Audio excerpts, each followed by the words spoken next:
Greetings and salutations, ladies and gentlemen, and welcome once again to the Storyteller's Corner. I'm your host, Joshua T. Calkins Truergy, also known as Byron of Sidious. This is American Minotaur, written by yours truly, Joshua T. Calkins Truergy. Chapter 11. John Jacobson had never been the most talkative person in the world, even as a child.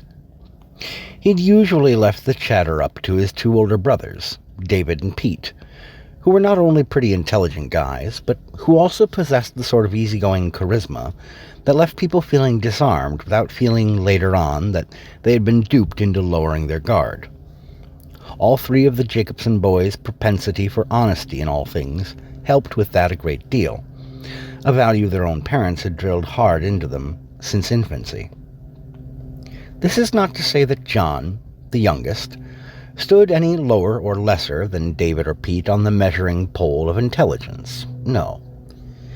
Yet even he would admit, if ever asked on the subject, that he wasn't quite as quick on the uptake as his older brothers, and that his ability when dealing with other people was much more in the methodical observation and analysis of them, and not so much the extemporaneous exchanges of casual dialogue.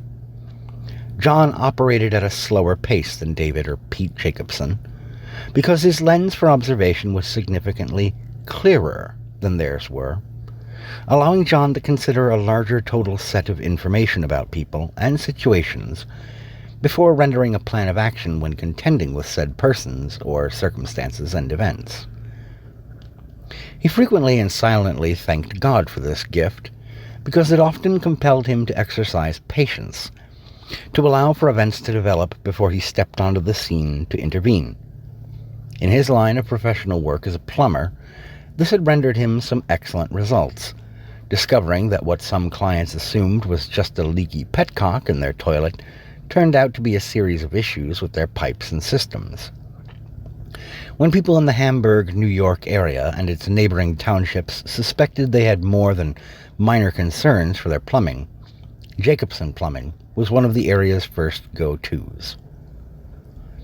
As he sipped his first cup of coffee the Sunday morning after his son's sixth game of the season, Titus still asleep upstairs, Linda humming softly to herself as she started preparing breakfast for the family, John ambled out into the living room quietly, crouching down in front of the tall, narrow bookshelf units on which sat their collection of hundreds of DVD and Blu-ray films.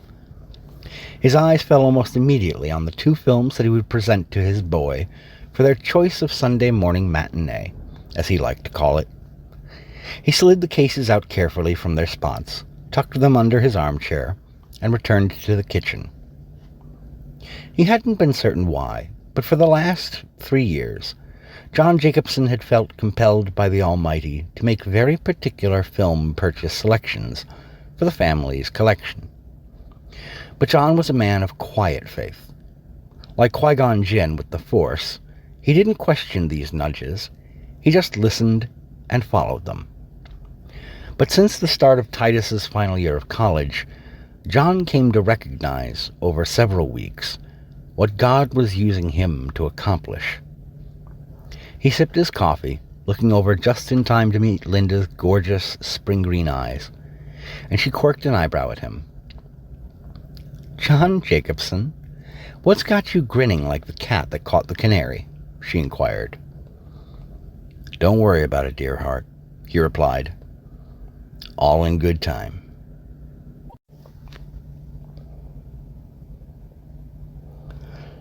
There is no kind of person, be they everyday human or something more fantastical, like the Chaldeans, fictional or non-fictional, who has ever woken up after being mercilessly pummeled about the prior afternoon in the pursuit of some athletic endeavor and thought to themselves, "There is absolutely nothing wrong with my physical person, and all is exactly as it should be by divine will."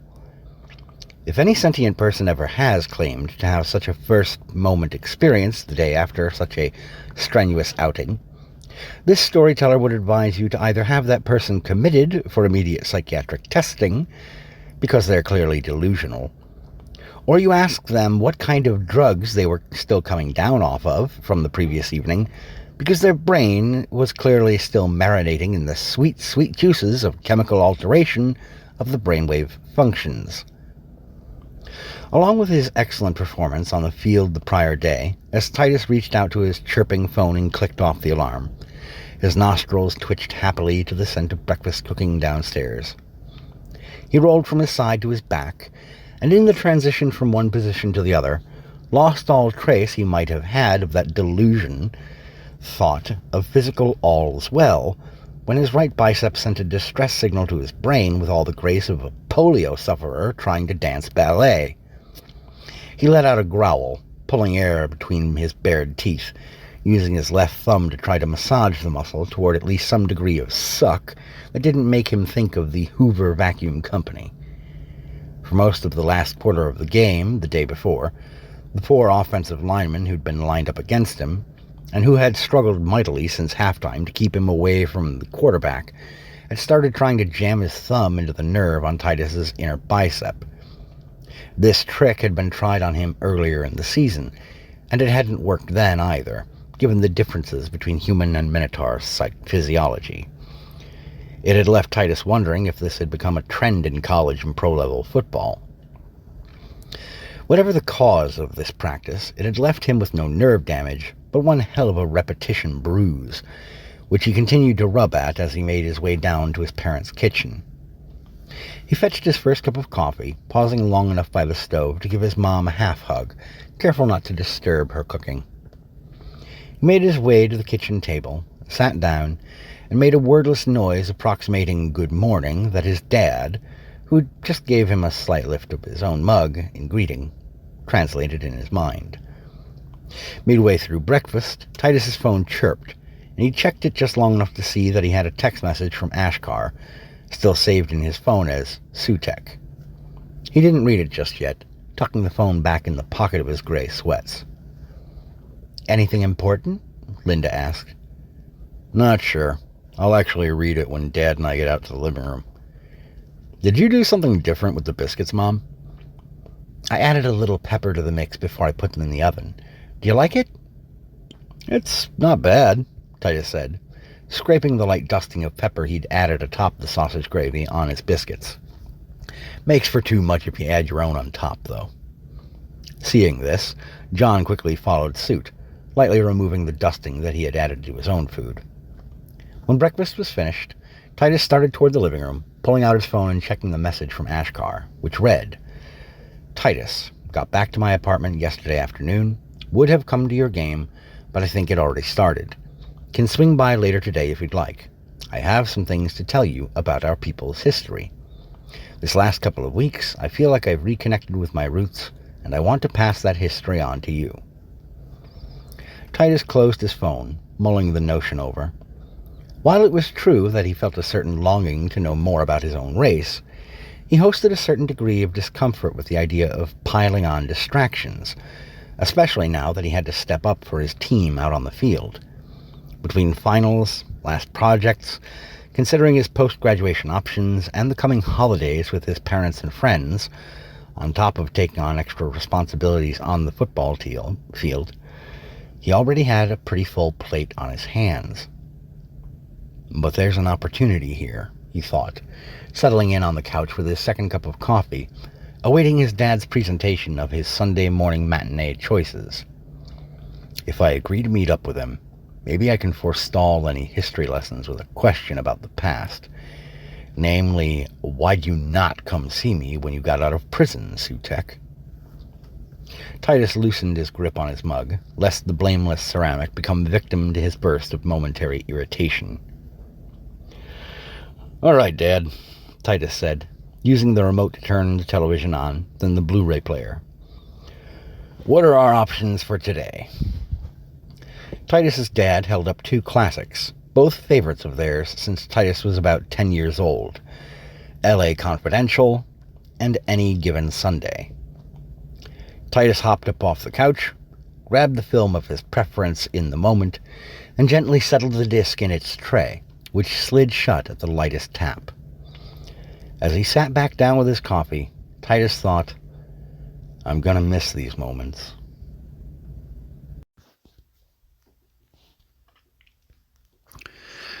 When Ashkar put his eye to the spy hole of his apartment door, he felt his heartbeat ramp up momentarily, his disbelief fracturing his already disordered morning thought process. This might have been further handicapped by a mild hangover, but who keeps score on these sorts of things, other than a man's liver? Impossible, he muttered to himself, as he undid the deadbolt and the security chain, pulling the door open on the broad-bodied hobgoblin standing in the hallway. Jenga? In the flesh, you bastard, the hobgoblin snorted, revealing a mouth full of yellowed, half-rotting teeth. Standing almost half a foot shorter than Ashkar, the burly, yellowish-brown-fleshed Chaldean was dressed in loose black jeans and a dark red winter coat, which he wore unzipped over a plain black sweater. He spread his arms wide, his four-fingered hands flashing empty and open as he stepped in for a brief hug with his former boss, clapping each other's backs. You gonna invite me in, or what? Shit, yeah, come on in. It isn't much, Ashkar said awkwardly, stepping aside so that the broad, porcine-faced Jenga could amble within. How'd you find my place? Basic snoop questions around town, Jenga said, looking around briefly and hooking his thumbs into the waistline of his pants. Pretty easy to narrow things down when there's only about 100 of your kind in the whole city. Suburbs might have been a bit messier, taking me longer, but you never liked the burbs from what I remembered. Sure, makes sense, Ashkar remarked. Been a long time, though. Yeah, well, when you got pinched for that ATM business, a lot of us decided to lay low, try our hands at legit work for a while. It ain't what it's cracked up to be, though, I'll tell you, the hobgoblin said. What have you been doing, then? Ashkar asked, pouring himself a cup of coffee from the little machine on his kitchenette counter. Mostly working with moving companies. They bring in hobs and your folks almost without questions, given the expected raw physical strength that we bring to the table. Did a few stretches as a nightclub bouncer on the side, just bringing in a little extra cash here and there. But I figured I'd see if you had anything you might be able to line up for me. Maybe something a little more exciting, if you catch my meaning. A blind man with no catcher's mitt could catch it, Jenga, Ashkar muttered, sipping his coffee.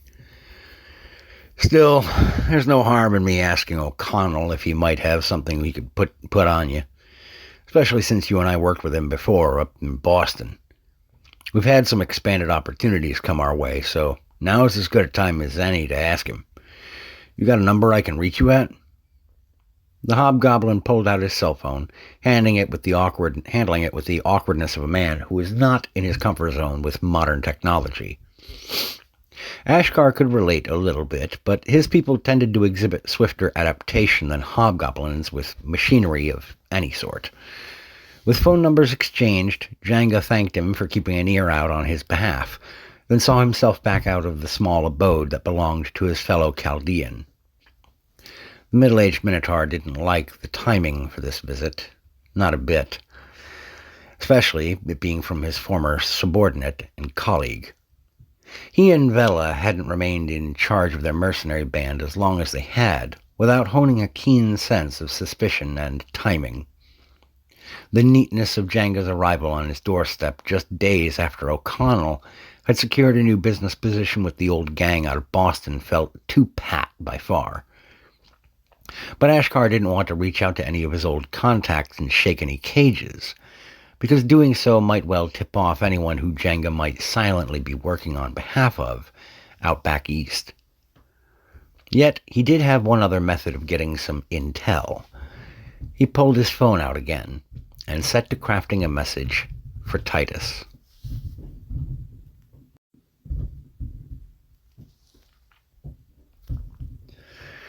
Titus clenched his teeth as the scalding sensation continued, his eyes momentarily transformed into blind, burning orbits in their sockets, like suns in the moment of supernova explosion. Ashkar counted aloud in the native Minotaur tongue, and when finally Titus's birth father clapped him on the back, the young Minotaur plunged his face forward into the loving and half-frozen embrace of a stock pot full of ice and water, flushing his eyes out. When he pulled his face out, gasping, several other of the gathered Minotaurs in the tent were laughing and clapping, congratulating Titus on his grit.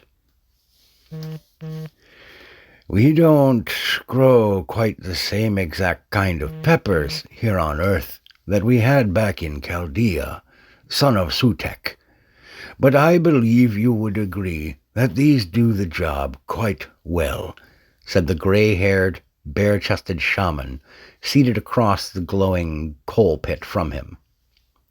Ashkar had made swift arrangements with a handful of local Minotaurs to help him put together this meetup, telling them that he'd wanted a chance to connect his son to the old ways.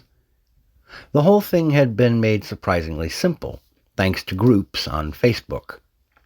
Mere minutes after Ashkar joining the group and posting about wanting to do this, he had been pinged by this shaman Minotaur's son, who was technically set to become the next actual shaman of his tribe in the Buffalo area. When Ashkar swung by the Jacobsons' home to grab Titus, he had insisted that the kid ride with him instead of separately. It was a small thing, but in Ashkar's experience dealing with people, they tended to be more inclined to agree to small favors when they felt reliant on you for something else ahead of time, like, say, a ride to and from a culturally relevant learning experience. A brute of size and strength he was, yes, but make no mistake about it, dear reader, Ashkar Sutek operated like a relatively thoughtful criminal manipulator. The fact that the target in this case was his own flesh and blood meant little more to him than having a kind of natural advantage in efforts to achieve his aims. "You have but one more rite that we would wish to have you partake of, son of Sutek," said the elder. "However, I understand if you have had more than your fill already." Titus offered the elder a broad smile in response. "No, this has been great," he said, still squinting his left eye a little.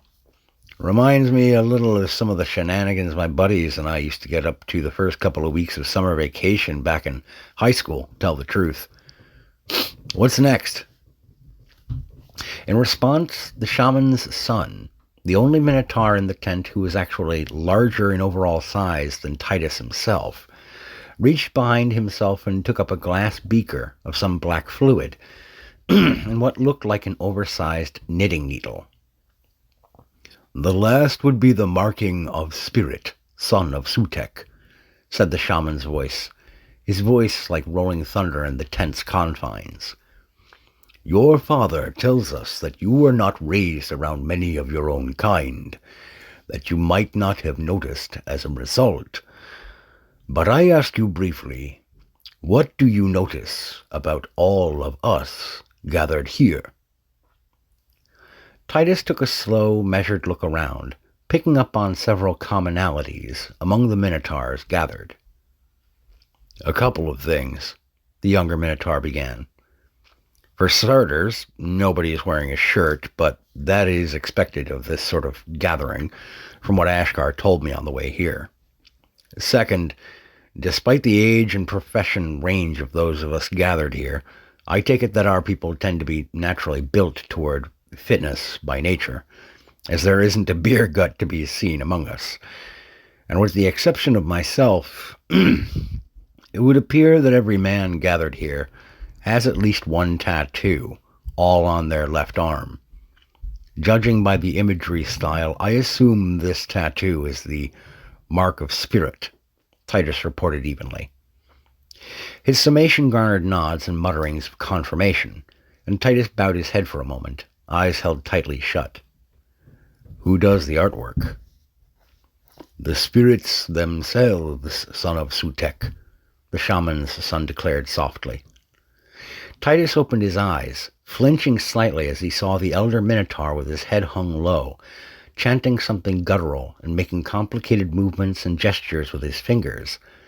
as in front of the elder, the needle and ink bottle floated in midair, carried by the shamanic magical energies of the older Minotaur's incantations. "Now steel yourself, son of Sutek, and the mark shall soon enough be made upon your flesh." The pain, Titus quickly discovered, was negligible compared to what he had put his eyes through just a couple of minutes earlier, which left him wondering if that was the entire purpose of the cleansing of sight. Moreover, it didn't last long, as the needle moved more rapidly than any tattoo artist's mortal, unenchanted hands ever could, tattoo gun or no. After watching for a few moments, he looked away, locking eyes with the elder's son, who looked on with something between curiosity and confusion. When it was finished, the elder held out his gnarled hands, into which the needle and the ink bottle floated. Titus turned to look to Ashkar, whose features appeared to have drained almost entirely of all color and complexion, as if he was looking at a Lovecraftian horror crawling across the tent toward him. Titus felt his heart flutter for a moment, then raised his arm a little to look at the mark of the spirit that had been imbued upon him. The design appeared to be a kite shield, emblazoned with a cross in its center.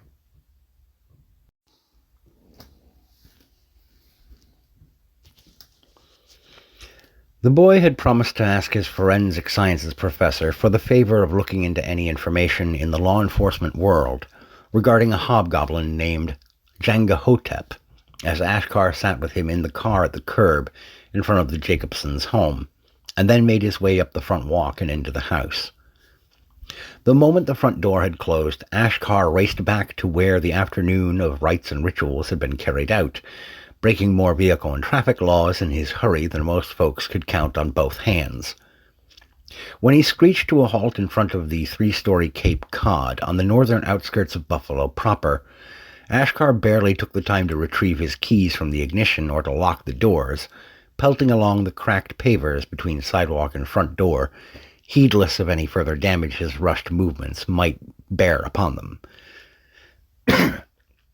He banged on the door with the butt of his hand repeatedly, until the shaman's son opened the door to him. Dressed now like an everyday civilian in a dark green cord sweater and blue jeans, the young Minotaur almost looked like an entirely different person, except for the stern, stoic expression that he maintained. "Mr. Sutek, was there something else my father or I could assist you with? Is your son well?" "He's fine," Ashkar rasped, shaking his head. He said, stammering, trying to think of how to phrase his question. "I'm confused. He is of my bloodline, and his mother's." "Yes," said the shaman's son with a nod, subtly shifting his body in order to slip out onto the front step with Ashkar, drawing the front door of the house shut gently. "And we are, or were, of Chaldea, native-born there. We both gave homage and fealty to Toa Nema, warrior guide and god of the Minotaur peoples of the realms." Ashkar planted his hands on his hips, his jaw starting to tighten from confusion, sidestepping toward anger.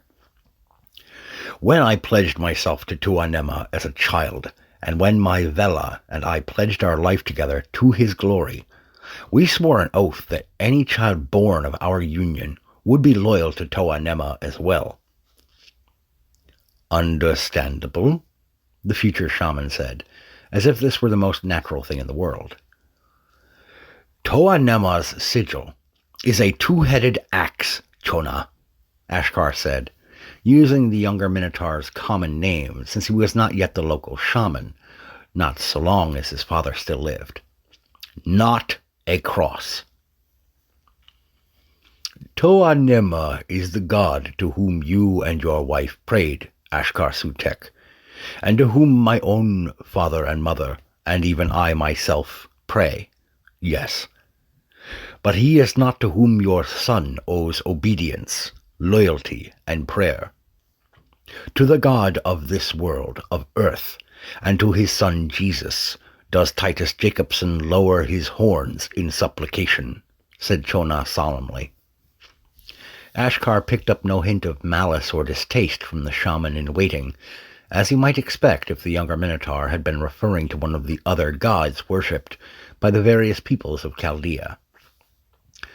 Chona reached out one hand amiably onto Ashkar's shoulder, grasping his elbow as well in the traditional sign of fellowship. It is good you brought him to us, to try and connect him to his roots, even at the most basic level, Ashkar Sutek. But this begs questions I did not wish to ask when he was with us. Ashkar started to feel uncomfortable under Chona's hand, as if it might abruptly turn and grasp at his throat. What kind of questions? The older Minotaur asked. Well, for starters, he does not bear your name, said Chona, withdrawing his hand slowly to his side. Is Jacobson his mother's tribal name? No, Ashkar said, now wondering if getting choked might not be preferable to this line of inquiry. This was a shaman in waiting of his peoples, after all, and of his own faith worship. To even attempt a lie to evade him would simply not do. Then why is his tribe name Jacobson? Ashkar considered, for the briefest moment, not offering any answer at all. He had nothing to gain from lying to Chona, so that didn't feel like a solution either. And in any event, the shaman in waiting would likely see right through any attempted subterfuge on his part.